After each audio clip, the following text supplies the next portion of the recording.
Okay then, well that's all the internals pulled out of it. I have a tin of paint, I have a paintbrush and a scruffy t-shirt. Time to get some paint on this thing.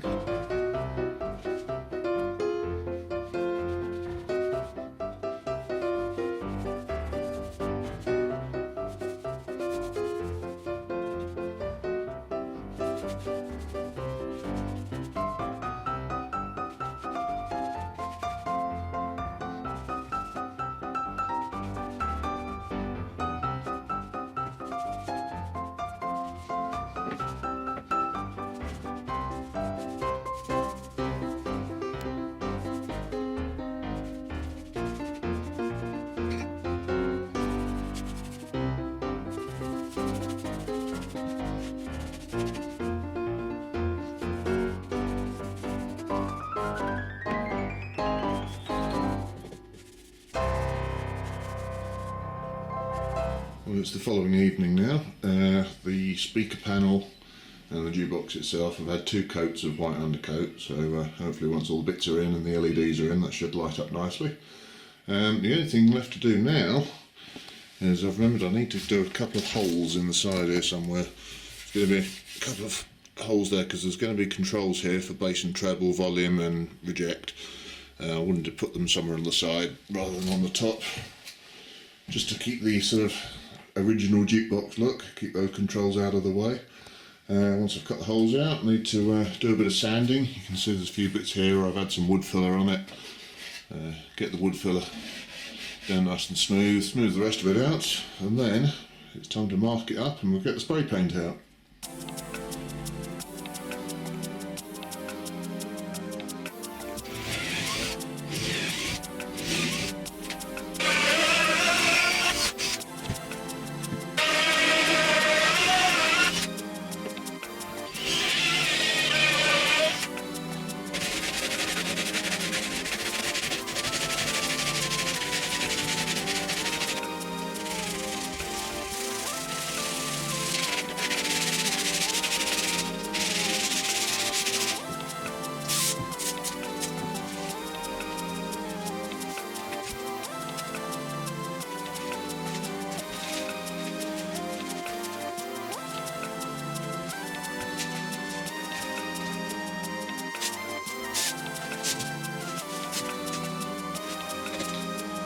Okay, it's all masked up.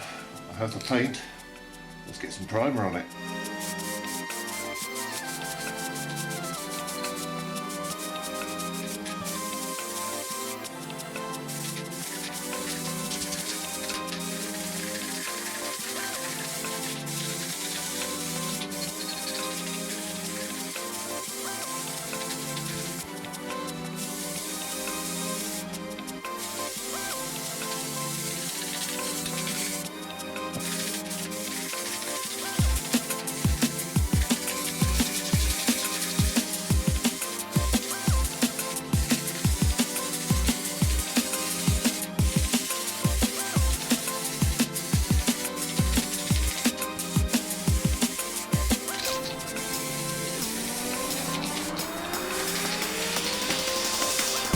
Right then, it's a few hours later, the undercoat's dried off. I've just given it a very light sanding to get it nice and smooth and glossy again. And some black gloss. Let's give this a go.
Okay, back in the living room now, mainly because I'm sick of the smell of paint in the front room.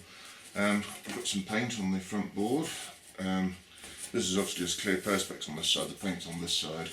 So we've gone with a couple of coats of black with some grey undercoat to try and block the light out as best we can. Now it's obviously looking a bit rough and ready at the moment, but I'm hoping that once we peel away the masking it'll look something like. Let's find out.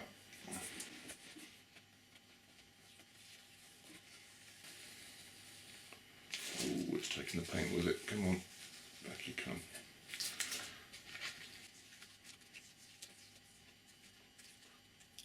One bit off. If we hold that up close, you can see that actually did take a little sliver of paint off just the side there, but I don't think that's going to show once it's against a dark background anyway. But let's bear that in mind when I take the big piece off, because I want nice crisp straight edges on that. Let's try this one here. So far so good. That's one bit of it off. Just want to get it started without nicking the paint on the side.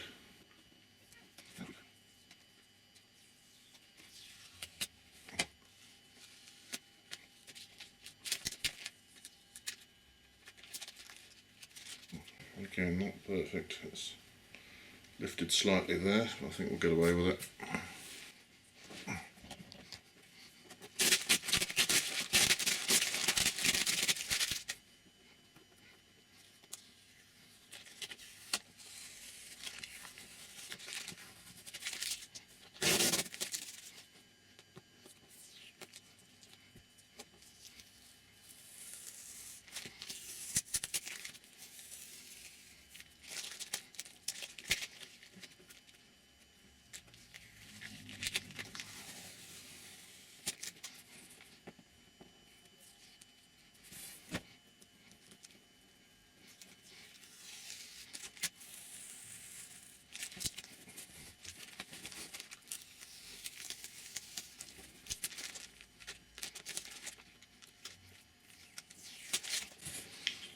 That's not bad.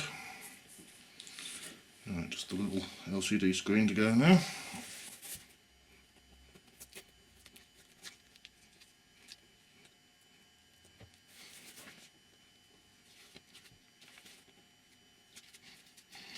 Just a little chunk on the corner there. I think I can fix that.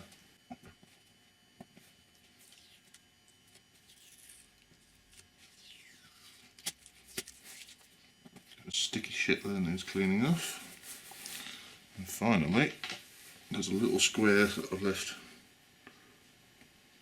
so that we can get the infrared sensor through. Okay. Alright, on the whole, not bad. Let's, you can see we've got an area marked out there. Right, let's get the front off it. There's still a layer of protective plastic on this side of it.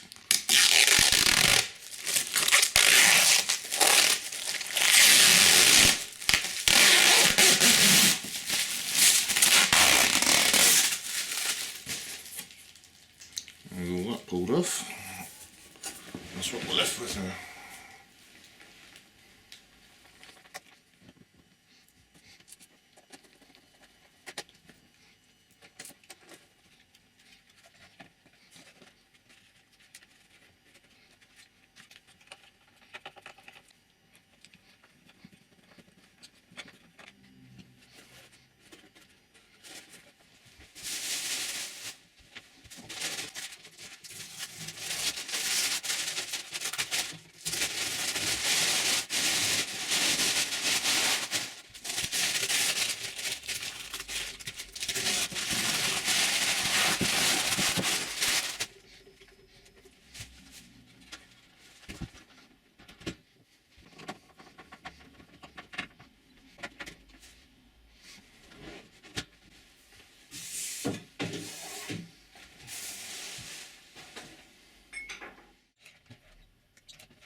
Okay, well we're going for a spot of cable management tonight.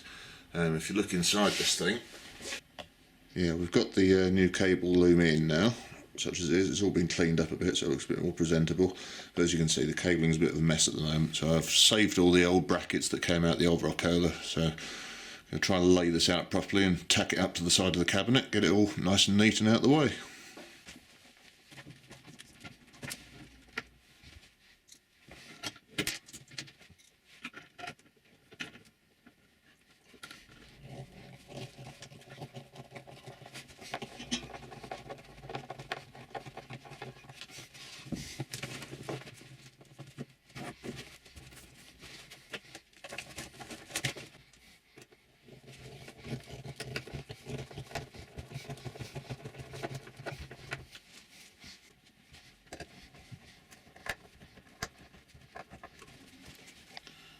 Okay, so if we take a little tour inside now, you can see I've got most of the wiring in.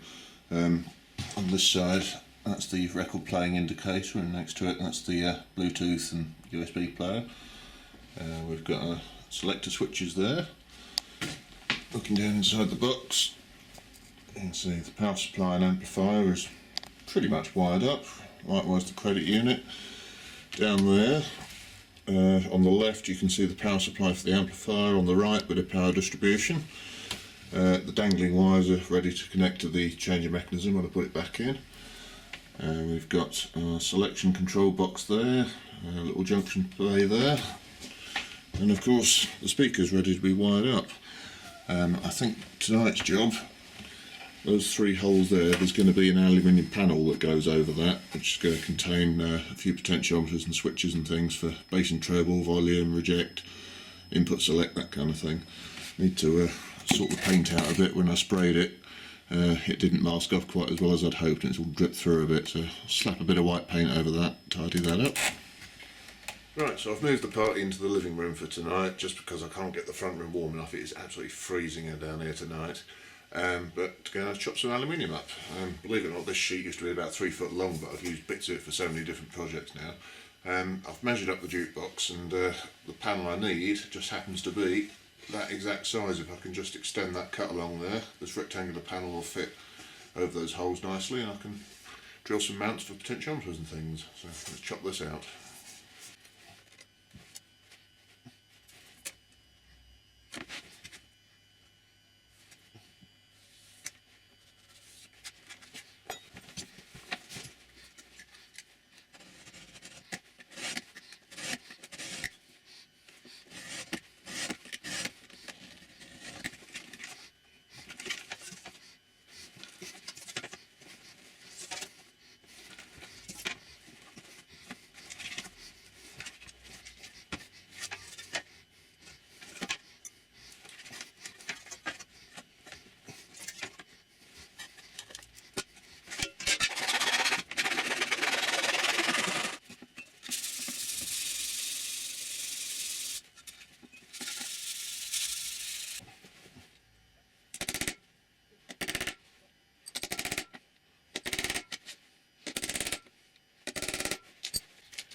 There we go, now I know where to mount all the switches and pots and things. Okay, so back to the scene of the crime, and tonight I'm going to be able to bash at some of this LED tape. Now, I've got the tape itself in, they've been tested individually and it's all working, but what I need to do is connect them all together to the same controller and power supply. I could just hardwire it all together, just solder the wires together, job done, but what I'd rather do is have plug and socket connectors to each bit, just to make it easier if I need to take this apart for servicing or whatever. And the only connector I can find that's going to do the job is I've been raiding my parts bin of old PC components, and I've got a load of these old 4-pin Molex connectors, which will do for 3 channels of LED plus a common. So I'm just going to solder the wires together, heat shrink them up, and then I've got a way of getting it apart if I need to do some servicing on it.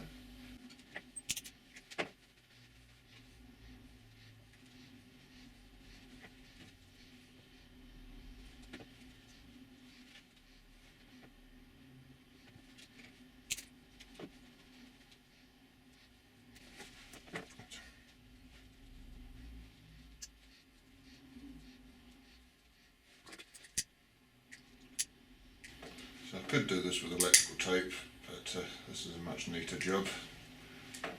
If we're going to do it, let's do it right. There we go.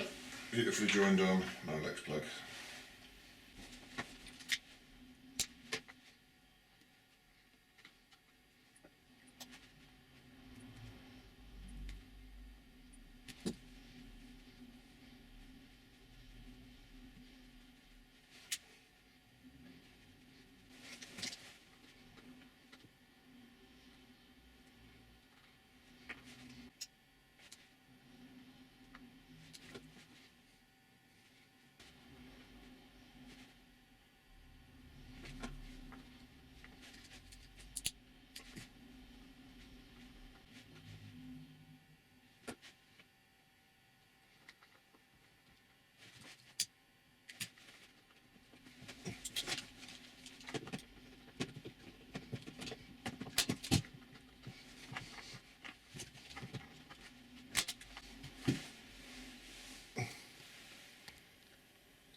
Right, while I'm fiddling about with my Molex plugs, let's have a go at getting the speakers wired up, I think.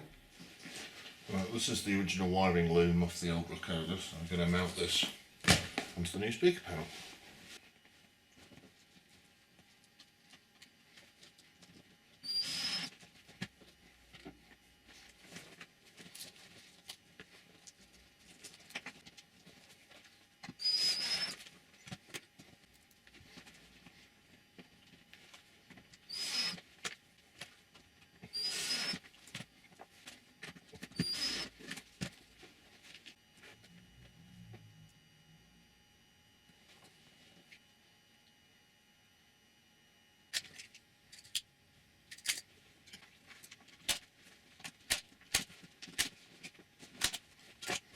Right, that's the speakers wired up. Let's put it back in the Duke. Okay, so now I've got the speakers connected up to the amplifier. I couldn't resist it. Obviously we haven't got any record changer yet, but I have got the sort of Bluetooth smart features wired directly to the amp. We've got no EQ controls, we haven't even got a volume control at this point, it's just wired directly in. I just thought I'd try it and see what happens. I'll be honest, it sounds good. Even though there's no EQ controls yet, it already sounds pretty well balanced, so I think this is going to be great when it's done.